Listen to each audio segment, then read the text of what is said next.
Greetings, brothers and sisters from South Africa, from George in Western Cape. And I have an exciting topic for you today. I'd like to speak about worship or sacrifice. I'd like to discuss those two very briefly. In other words, which one is greater? I'm taking you straight to the scriptures in 2 Chronicles, the Old Testament, from verse 12 to 14, and I'm reading from chapter 5, 2 Chronicles, from verse 12 to 14. All the Levites who were musicians, Asaph, Heman, Jeduthun, and their sons and relatives, stood on the east side of the altar, dressed in fine linen and playing cymbals, harps, and lyres. They were accompanied by 120 priests, sounding trumpets. The trumpeters and singers joined in unison, as with one voice, to give praise and thanks to the Lord, accompanied by trumpets, cymbals, and other instruments. They raised their voices in praise to the Lord and sang, "He is good, his love endures forever."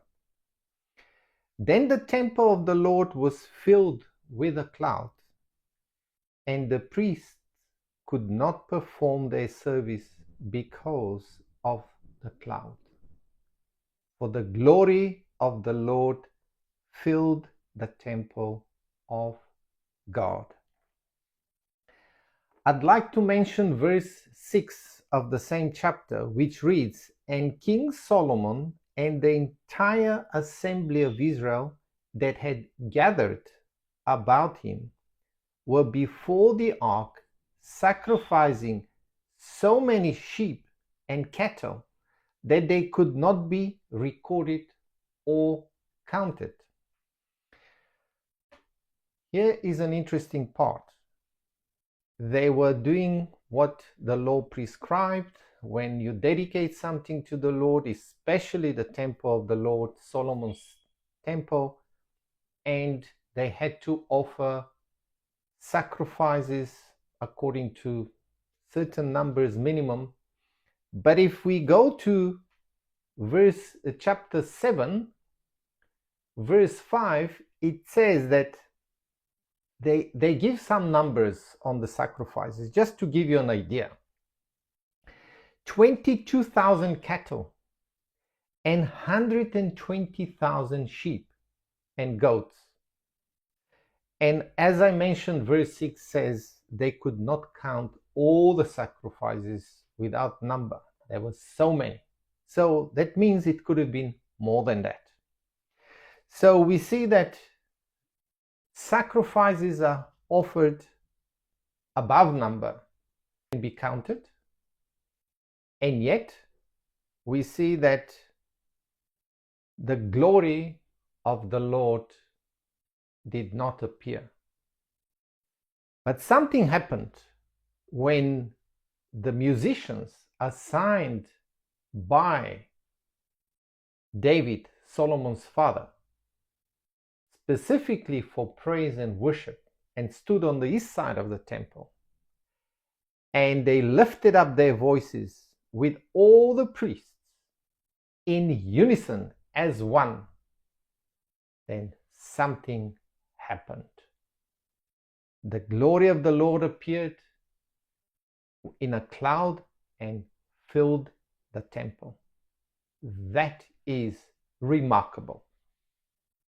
So, my first point is the sacrifices that were offered were more than sufficient, yet the glory of the Lord did not appear. There was something else needed. There was something else needed. And Perhaps the musicians praising, that was a well-known practice in the time of David, did not all the time cause the glory of the Lord to appear. But when they all lifted their voices in unison as one, then suddenly God appeared. What is the conclusion? Now, I'm trying to bring a point. Which is greater, sacrifice or praise and worship? Both of them are equally important in the body of Christ. But I'd like to say something to you. If your sacrifices are not based on praiseworthy heart that offers praises to God for His goodness, for who He is, not for what you're giving to Him or what He'll give you, even that sacrifice is not sufficient. And the only way to express that is in praise and worship. And we see the picture in 2 Chronicles of exactly this taking place. Now, I'd like to say that of offerings and sacrifices given to God out of pure love can achieve more than any sacrifices purely based out of obligation. And we see this exactly playing out in the dedication of the Temple of Solomon. There is something more I'd like to mention here. Pay attention when the glory of the Lord filled the temple. The priests could not do their work. Isn't this amazing? The priests could not do their work. And what was their work? Sacrifices. Didn't the Lord know that when He appears, they won't be able to do their work?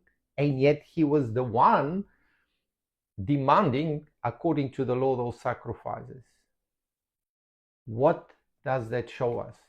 It shows us that when we've done all the Lord expected from us, and we've given it all in sacrifices and in praise, there is nothing more that we could do. The Lord is saying, I'm taking over.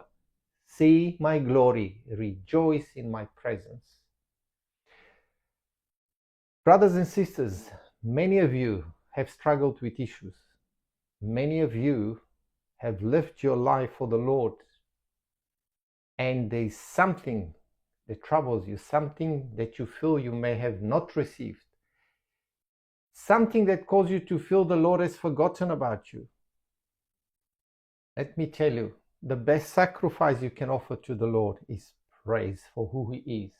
There's many things we don't understand in this world, but let me tell you, God is glorified and His glory will show up. Just when nothing is left of you to do except what you've done, lift your voice with your family, in unison with other believers, and praise the Almighty. Let us do this in churches, let us do this in our families, and let our God be glorified. I hope you enjoyed this topic briefly, and I'm asking you to make a comment. If you'd like to subscribe and receive more videos, I'll be following up with more teachings from the Old and the New Testament that are very excited for me. Bless you, brothers and sisters. May the Lord of glory, Jesus Christ, fill your hearts with hope, with peace, and with joy. Until next time, goodbye.